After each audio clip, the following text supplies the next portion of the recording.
नमस्कार, मैं डॉक्टर विनीत पांगा हूँ, director and head neurology and neurovascular intervention Fortis Escorts hospital Faridabad से। तो हमारे पास जो ये दो पेशेंट्स हैं, एक 25 साल के यंग मेल हैं और एक 15 साल का लड़का है, बच्चा है, जिसको कि लकवे की परेशानी हुई। इसमें इनको अचानक से हाथ पैर में कमजोरी आ गई, बोलने समझने की दिक्कत हुई, और जो शिवम है जिनकी उम्र 25 साल है, उनको अचानक से बैलेंस बनने की दिक्कत हो गई और अचानक से हिचकी आने लग गई, दो दिखने लग गए। तो ये लोग दोनों यंग इंडिविजुअल हैं, इनमें स्ट्रोक का या लकवा होने का कोई रिस्क फैक्टर नहीं था। ये हेल्दी हैप्पी लाइफ जी रहे थे, कोई स्मोकिंग नहीं, कोई अल्कोहल नहीं, कोई शुगर नहीं, बीपी नहीं। उसके बाद भी इनको लकवे का लक्षण हो गया।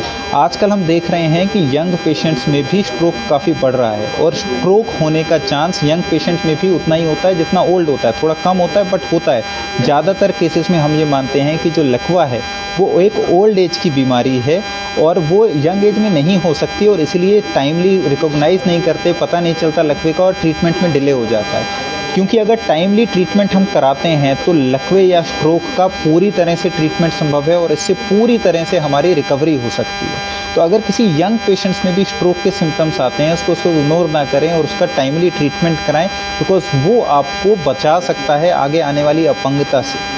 तो हमारे यहाँ फोर्टिस एस्कॉर्ट्स हॉस्पिटल फरीदाबाद में न्यूरोलॉजी में, जिसमें थ्रोम्बोलिसिस करते हैं, उसके साथ न्यूरो इंटरवेंशन की 24/7 फैसिलिटी अवेलेबल है, जो कि इस एरिया में कहीं और अवेलेबल नहीं है। जिसमें से कि हम ये क्लॉट निकालने की सर्जरी जो है, जिसको हम मैकेनिकल थ्रोम्बेक्टमी बोलते हैं, वो भी कर सकते हैं, और बाकी भी लकवे के कारणों का गहन उसका पता करके और उसके कारण का प्रॉपर इलाज कर सकते हैं। जैसे इन दोनों मरीजों में जो कारण था, जैसे 15 साल का जो बच्चा है, उसका कारण लकवे का था वेस्कुलाइटिस, जिसमें खून की नसों में सिकुड़न आ गई थी, अपनी बॉडी की इम्यूनिटी अपने खिलाफ काम कर रही थी।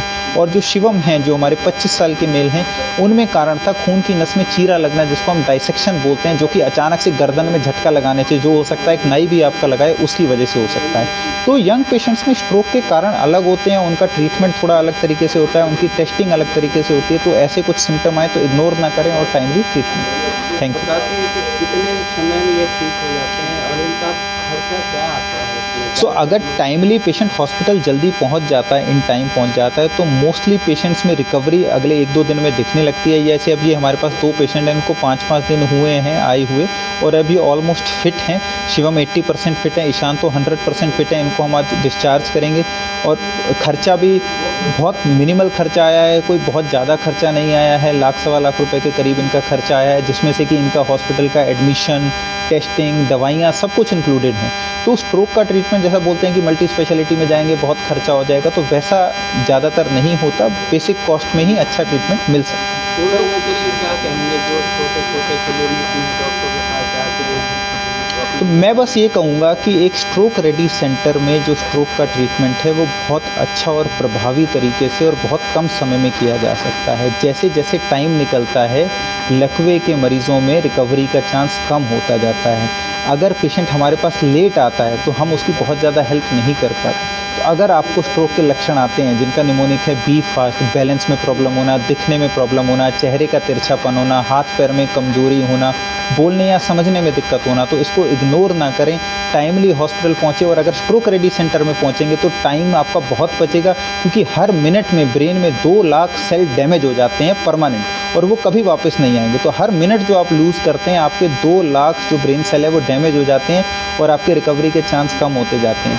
इसीलिए स्ट्रोक रेडी सेंटर का बहुत योगदान है, बिकॉज यहाँ पे प्रोटोकॉल है। पेशेंट के इमरजेंसी में आने से लेके उसका ट्रीटमेंट वो बहुत फास्ट होता है, टीम की हेल्प से होता है, और वो बहुत अच्छा और प्रभावी तरीके से किया जा सकता है। जो है इंसिडेंस जो वो बहुत बढ़ गए हैं। इनफैक्ट जो डेटा बोलता है कि करीब 20% लोग जिनको स्ट्रोक या लकवा होता है, उनकी एज 50 साल से कम होती है। मतलब 100 में से 20 लोग ऐसे होते हैं जिनकी एज 50 से भी कम होगी। तो हमारे पास एक 2 पेशेंट्स हैं जो कि बहुत यंग पेशेंट्स हैं, यंग एज में स्ट्रोक हुआ है। ईशान की एज 15 ईयर्स है, ये होडल से हैं, ठीक है। इनको अचानक से बॉडी का राइट साइड काम करना बंद कर गया था, चेहरा तिरछा हो गया था, कुछ बोल नहीं पा रहे थे, और उसके साथ ये हमारे पास आए थे। तो हमने जब इनके टेस्ट किए तो हमें पता चला इनको ब्रेन में स्ट्रोक हो गया है। ब्रेन में जो खून की नसें खून सप्लाई करती हैं, उनमें ब्लॉकेज की वजह से, नैरोइंग की वजह से स्ट्रोक हो गया है। जस्ट 15, सिर्फ 15 साल के हैं, कोई रिस्क फैक्टर नहीं है, डायबिटीज नहीं है, हाई ब्लड प्रेशर नहीं है, कुछ ऐसा रिस्क टेकिंग जॉब भी नहीं करते, अदरवाइज कोई कोलेस्ट्रॉल वगैरह या जो बेसिक साइड इफेक्ट्स जो होते हैं, जो बेसिक लाइफस्टाइल फैक्टर्स होते हैं, वो सब कुछ ठीक है। और ये हमारे पास प्रूव करके आया, जब हमने टेस्ट किया इनका तो हमें पता चला कि जो इनकी ब्रेन की जो लेफ्ट साइड में खून की नस खून सप्लाई कर रही है वो बहुत नैरो हो गई, और ये अलग टाइप की बीमारी की वजह से हुई है जिसको हम बोलते हैं वेस्कुलाइटिस। वेस्कुलाइटिस जो एक बीमारी होती है जिसमें अपने शरीर की जो खून की नसें हैं उनमें कमजोरी आने की वजह से वो नैरो हो जाती है, वो यंग पेशेंट्स में होती है, जिसकी वजह से नसों में सिकुड़न आ जाती है, ब्लड की सप्लाई प्रॉपर नहीं पहुंच पाती ब्रेन को, उसकी वजह से लकवा होता है। अब क्योंकि यंग पेशेंट है, वेस्कुलाइटिस का ट्रीटमेंट ब्लड थिनर नहीं है, वेस्कुलाइटिस का ट्रीटमेंट है वो जो सिकुड़न हुई है उसका कारण क्या है, अपनी बॉडी की इम्यूनिटी अपने ही खिलाफ काम करना। छवि नाम है, मैं होडल से। आपके बेटे का नाम ईशान। किस हालत में जो है यहाँ पर लेकर आए थे? उसकी आवाज बदली हुई थी, हाथ पैर में सुनपन था और फेस टेढ़ा हो गया था। 4 दिन पहले की बात है, सैटरडे 10:30 बजे रात को। लेकिन हमें ये लगा कि मेडिसिन इसकी शुरू से ही चल रही थी, तो मैंने मेडिसिन देके से उसे ला दिया था।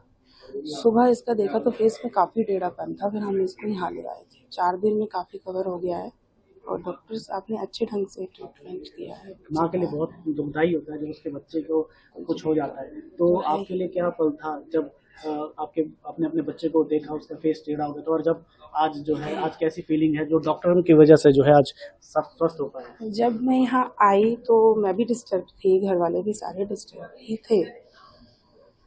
अब हम ठीक है, हमें थोड़ी सी संतुष्टि है कि बच्चा अब ठीक हो गया है और खुद चल रहा है, बात भी क्लियर कर रहा है और फेस में भी काफी फर्क है। डॉक्टर्स के लिए क्या कहना चाहेंगे जिन्होंने? डॉक्टर साहब तो हमारे अपने भैया हैं, क्योंकि ये वहीं रहते हैं जहाँ से हम हैं, होटल से ही, और ये जहाँ होते हैं हम वहीं से ही ट्रीटमेंट करवाते, चाहे वो फोर्टिस में, चाहे वो मैक्स में, चाहे वो एशियन।